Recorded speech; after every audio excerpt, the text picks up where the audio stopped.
Ал кеттік па? Кеттік. Бірақ мен өзім қараған жоқпын. Қазір бұйырса бірге қарайтын боламыз. Кеше жібере салған еді. Ал бірінші сұрақ қандай? Өзара әрекеттескенде тұнба түзетін реакция. Тұнбаны қайдан қараймыз? Кітаптың. Кітаптан қарайсың ба? Дұрыс белгілеген апай. Иә. Ау? Дұрыс белгілеген. Иә, дұрыс. Күміс хлориді біз қарасақ та, қарамасақ та оның тұнба екенін білеміз ғой. Тұнба түзетін, иә. Вот, онда бұл бірінші жауабы дұрыс. Келесі, химиялық элементтердің периодтық жүйесінде көлденең 8 элементтен орналасқан. Вот, ол не? Көлденең деген қалай? Көлденең, тігінен емес, наоборот, көлденең. Тігінен дегенді білесің, е? Соған, былай, қалай, белінен десең бір түрікше, көлденең ғой енді. Көлденеңнен, анау 8 элемент қатарынан тұрмай ма? 8 элемент тұрады. Көлденеңнен оны не деп атайды? 8 элемент қай периодтарда болады на самом деле?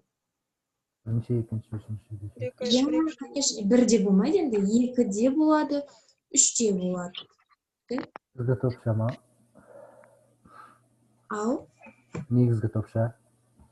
Иә, негізгі топша, негізгі топша? Иә.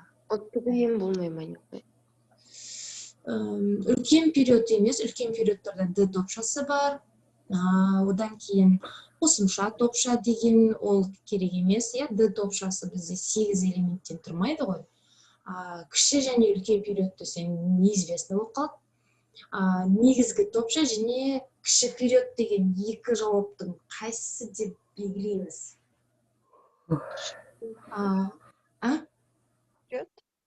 Кіші период болса, сен екінші және үшінші периодтағы элементтер ғана 8-ден аяқталып қалады. На самом деле бізде тағы да 8-ден аяқталатындар бар ғой, үлкен периодтарда да. Да? Солай емес па? Бірақ оларды не деп атайды? Топша деймін. Негізгі топша деп атайды. Негізгі топша. Ал қосымша топша бізде Д элементтер. Түсіндік па? 8 элементтен аяқталатын ол негізгі топшалар. Конечно, дұрыс кіші периодтарда не болады? Қалай айтсам екен, 8 элементтен аяқталады, бірақ барлық негізгі топша 8 элементтен аяқталмай ма?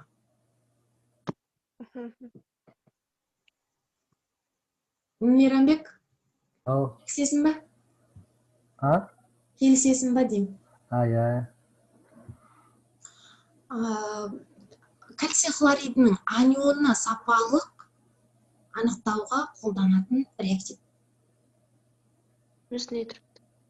Натрий. Соқпаңдар. Маған Тамау ойлансаңдар, аргентуминош или купрумис етеді. Или демей айтсай. Күмісін айтыратын өз бәне. Кальций SO4 еріп кетеді, ал енді айтшы.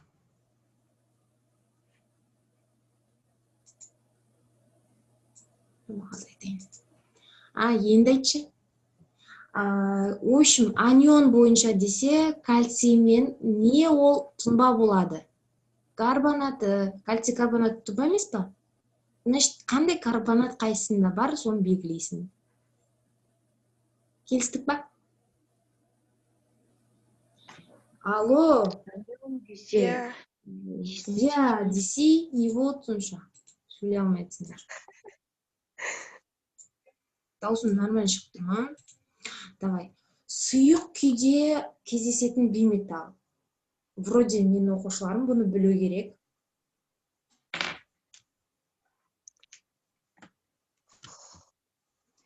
Қайсысы? Өзі жалғыз бейметалл бар. Қызыл. Жоқ, шіркін болыңдаршы. Бром. Я, Бром. сонша Бром. ойланған емес. Бром. Давай, келесі. Темір оксиді сутекпен тотықсыздандырып алу әдісі. Немен тотықсыздандырып алып тұр? Сутекпен. Сутекпен. Значит, бұл әдіс не деп аталады? Гидрометаллургия. Гидрометаллургия деп аталады. Молодец. Ал енді құрамында 6 сутек атомы бар. Оянып атқандар бар екен ғой. 6 сутек атомы бар. Қаныққан көмірсутектің молекулалық массасы. 16 сутек, я? 16 сутек екен, значит, H16 болса, ол еще қаныққан болса, значит, кім? Алкан ғой, да? Екі аласың, бірінші. Так, С7 болады. 7 болады, е. С7, H16-ның эмірі. Менде не жоқ? Давай калькулятор болса, дайындалып отырыңыздар, калькуляторның жұмыс жасап. 12-ні 7-ге көйт, 16 қосқанша? 100 болады. 100 бола ма? 100 болады екен ғой. Давай, келесі. Тас көмір ыдырағанда жер астында жиналатын газ.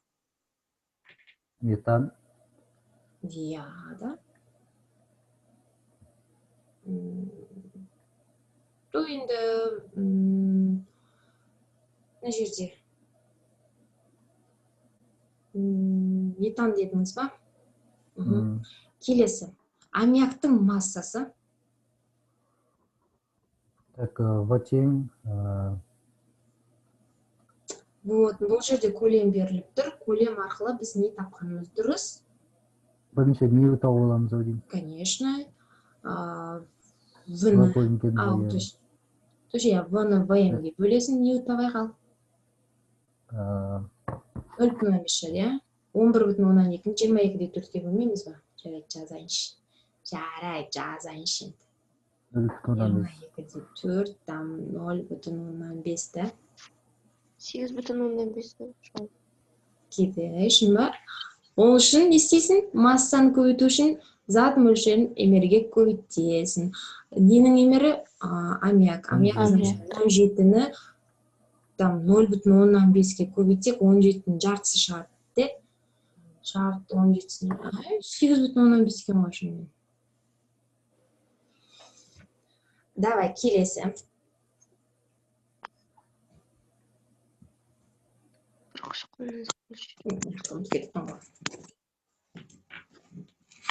Ал фосфор қышқылының зат мөлшері? Тең масса бөлінген үлкен. Жерде бір көйін береді.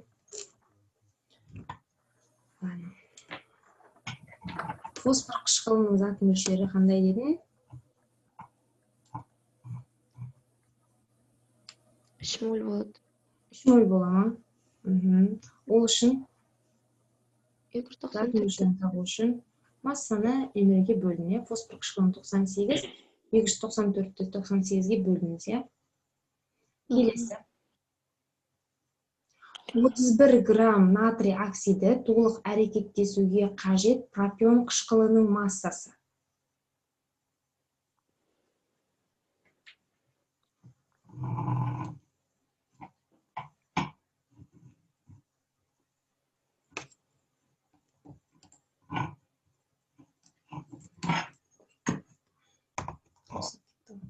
Ал давай қалай табамыз?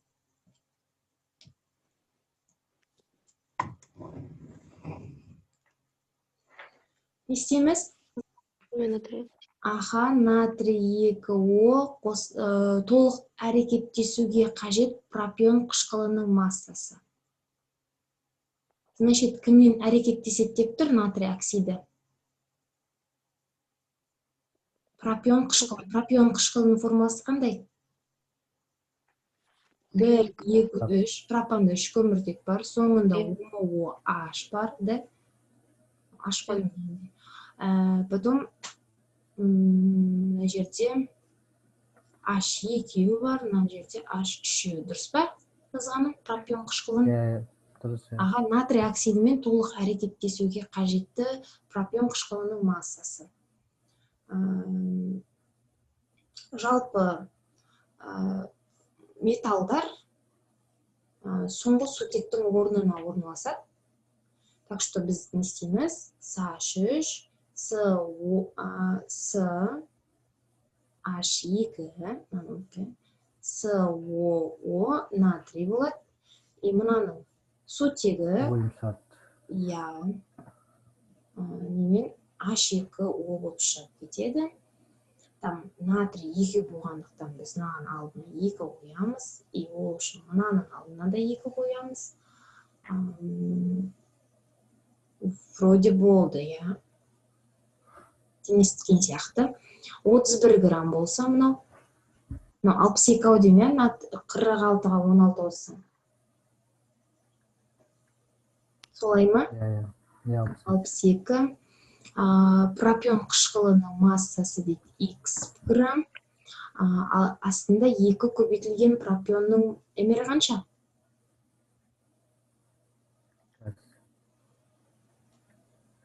Пропионның емері қанша? 74 па? 74 екен? Значит, бұл жерден 74 шығады ма?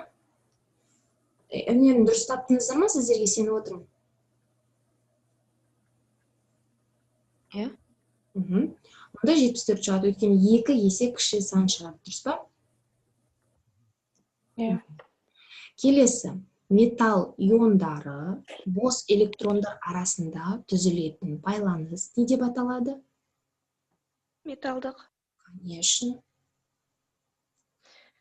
Айналып кеткен металдық қой. Келесі, барий сумен реакциясында коэффициенттердің жалпы қосындысы қандай? Барий OH. Жоқ. Барий мен там су әрекеттескен, е? H2O. Жалпы периодтық кестеде барий магнийге дейін орналасқан, алюминийге дейін орналасқан. И поэтому несі шығады бізде? Гидроксид. Я, конечно. Барийдің гидроксиді шығады и сутекалы бөлінеді. Теңестіреміз, там H2-ның оның алдына 2 қоямыз, да? Одан кейін... 5 болады. Даже 1, 2, 3, 4, мынамен 5, да? 5 болады кейін. В общем, вода без тұреді ғой. Үстімізді. Ладно. Келесін аяқта.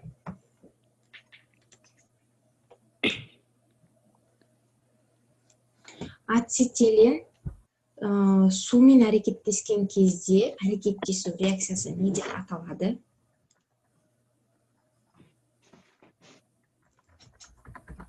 Не деп аталады?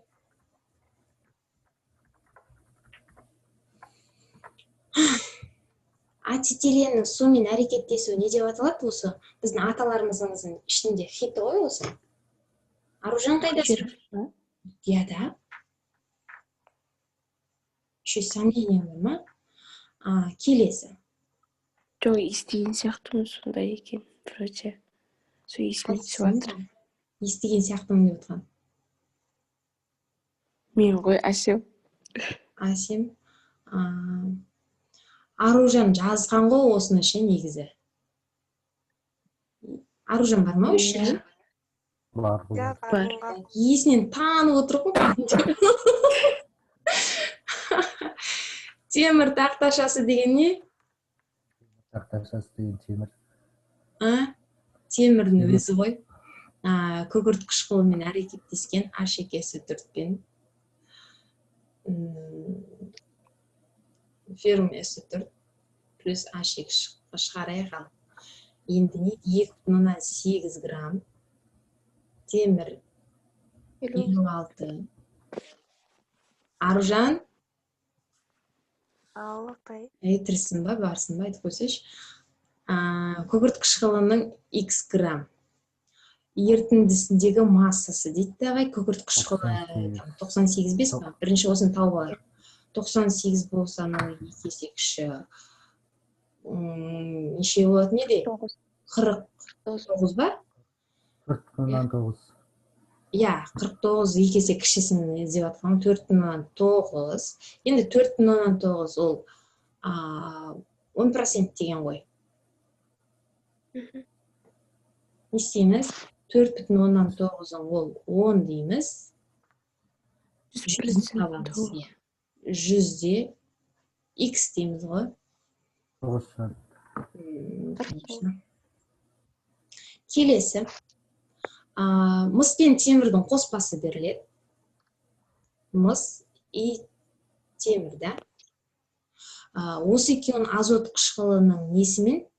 Концентрлі азот қышқылымен өңдейді, HNO3-пен.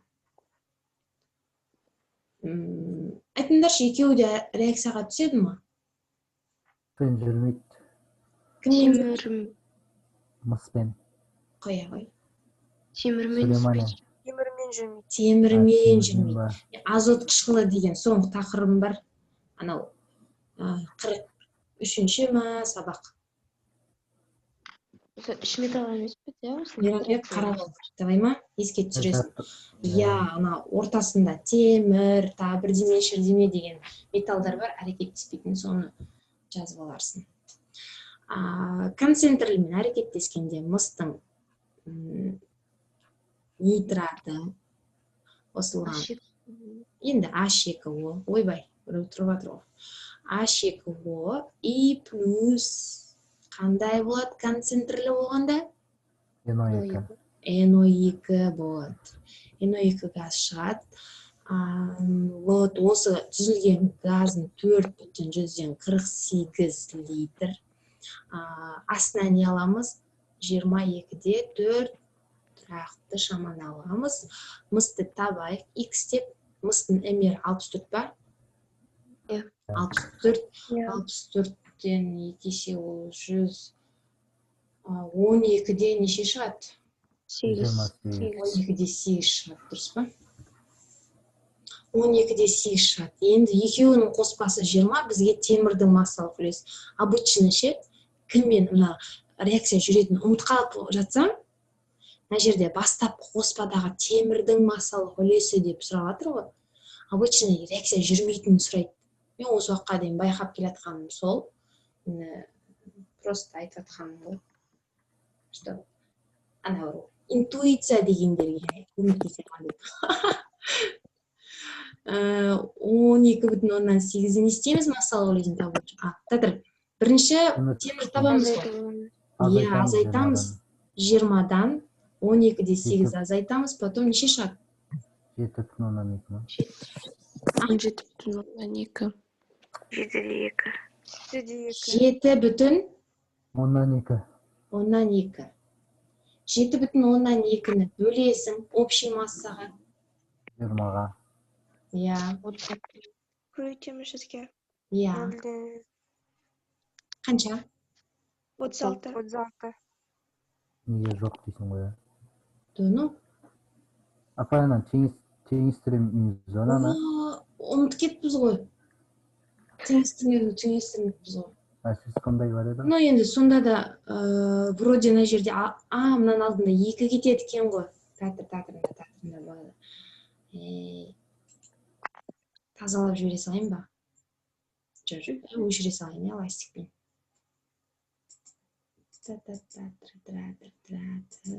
Бұдан дымда қиналып не ғой? 6,4 шығады екен ғой, е? 6,4 емес қой. 0,64 шыға ма? 6,4 шығады, бай.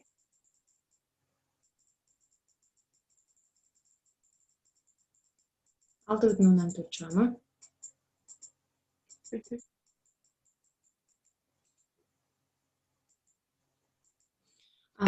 Мыс 6,4 болды ғой, значит, е? 6,4. Ал енді ататырынан алдына 2 қоясын, теңестіріп алайшы. Мына жерге 2 қоям. Болды дейм, е? Болды ғой. Енді 6,4-нің NO2-нің алдында X бар екен байқамағанымыз ғой. Енді бұл жерден 6,4 шықты. 20-дан аласың 6,4-ті. 13-те 13-те 6 шықты ма? Енді 13-те 6-ны бөлесің общий 20-ға. Көбейтесің жүзге. 68. 68, я. 68 шығады екен ғой. Все, 68 шықты. Келесі. Берілген қатарда оттек, сутек, бериллий, мыс, азот тек қана оң тотығу дәрежесін көрсететін элементтер. Оттек минус 2 енді. Я. Сутек. Плюс 1. Я, всегда я. Сосын. Мыс Бериллий. плюс 2. Мыс плюс 2. плюс 2. Я. Очень... Ал енді қараңдар. Ойбай, 10 минут, неше минут қалды? 10 минут қалыпты. Бериллий, сосын мыс үшеуін ойланып тұрсыңдар ғой. Давай енді екеуі. 2 мен 4 па, әлде 2 мен 3 па? 2 мен 4. 2 мен 4 айтасыңдар. Өйткені бериллий 2 дайлы элемент арасында ортасына кетіп қалады, да? Білесіңдер ма?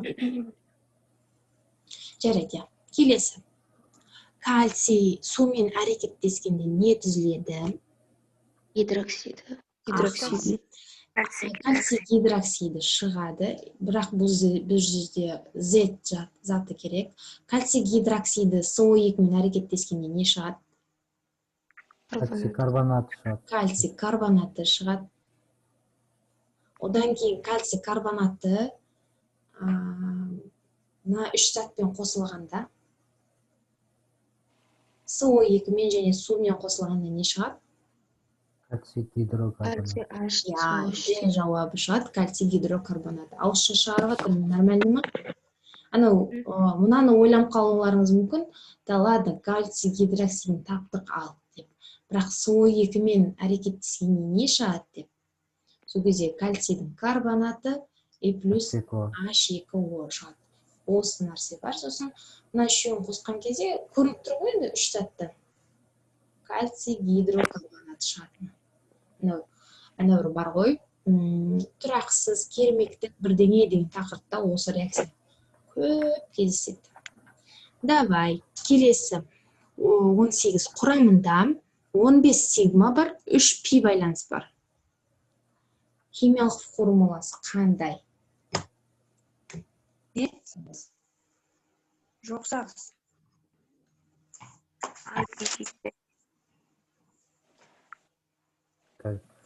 Давай. Мынаны белгілеп тағы. Көрейік па соны? Алюминий. Енді алюминий мына жерде кремний минус 2 дәрежесін, алюминий плюс 3 дәрежесін ұмытпау керек.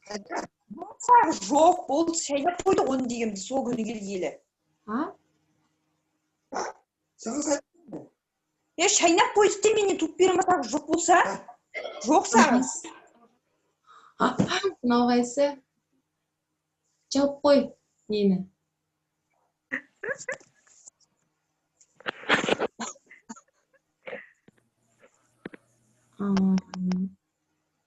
Мына жерде 4 байланыс бар екен. Натрий, кремний, O3. Мынаны да басынан бастап көрейікші, давай.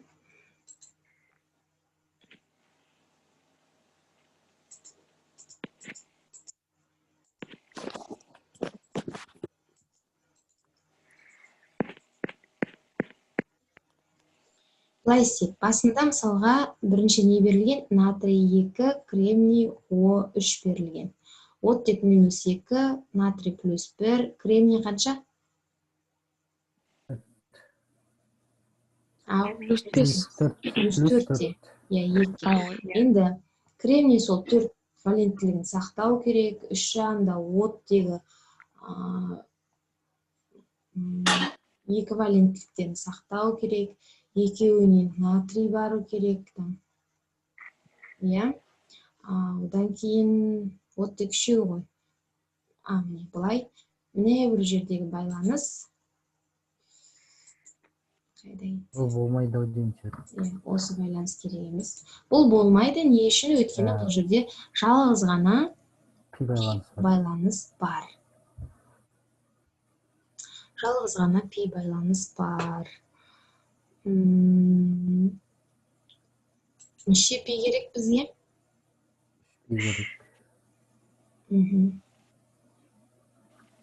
Енді аяқтарына жаза берейікші жарайды. Тағы. Мынау емес екен көрініп тұр. Мынау екеуі ше. Мысалға. Кальций, кремний О3 екені. О3 емес. Өйткені мысалы қарашы міне кальций 3 оттек.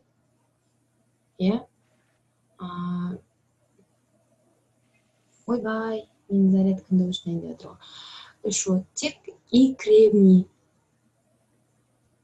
Кремний ортасына алған дұрыс қой. Кремний бұл жерде -2 +4. Кремний +4. И кальций. Былайынан қайттан кальций болады екен. В общем, мына жерде не байланыс жоқ, пи байланыс жоқ. Мына жерде де жоқ. Мынада да жоқ. В жауап қой. Мен ана зарядкаға қойып жіберейін, иә?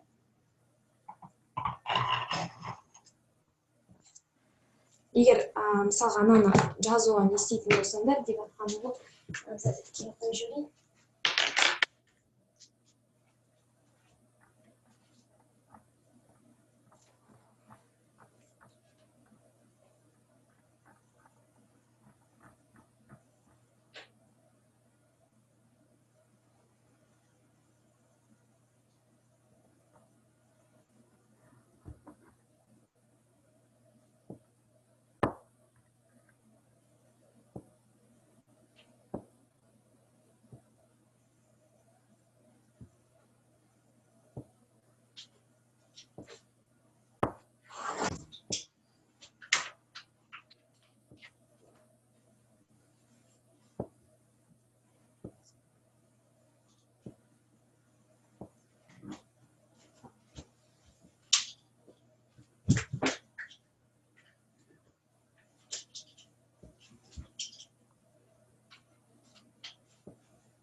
Уақытта болып қалды екен ғой, иә? 3 минут қалды. Жарайды, 19 бен тездетіп нені 20-ны жауап беріңдерші.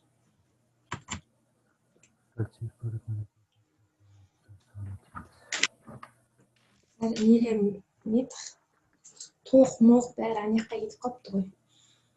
Мына жерде де сигма мен пи байланыстардың саны нешеу? Давай жазайық енді, аяқта да жазады екенбіз ғой. Кальций 3 по 4.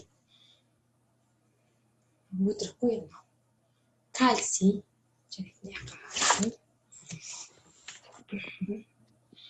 Кальций. Бірінші жазып алайық па? Кальций 3 по 4. Там 2.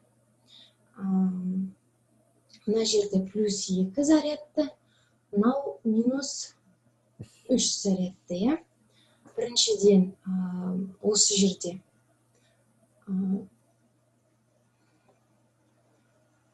нені жазайық? Кальций 3, по 4-тің 2 бар екен. Және мына жерде -2 оттек. Мына жерде плюс неше? Мына 2. -8. 8. Сыртында -3 бар. Значит, мына +5 болып тұр, да? Фосфор 5 болып тұрса, біз не істейміз? 5-еуін жазу керекпіз. Әр қайсына оттегі бар. 4 оттек бар ғой. 4 оттегім бар. И мысалға мынаған бір кальций, мынаған бір кальций, мынаған бір кальций берейік. И мына оттегі 2 байланыспен байланысқан. 3 кальций кетті. Еще по-4-тің 2-і бар екен, иә? По-4-тің 2-і бар екен. Мына жағына да байланыстыру керек. Неше 1 минут қалыппыз бізде. Тарбақтап жазып жібердім ау, иә? Мына жерде де тоже фосфор бар. Тоже солай.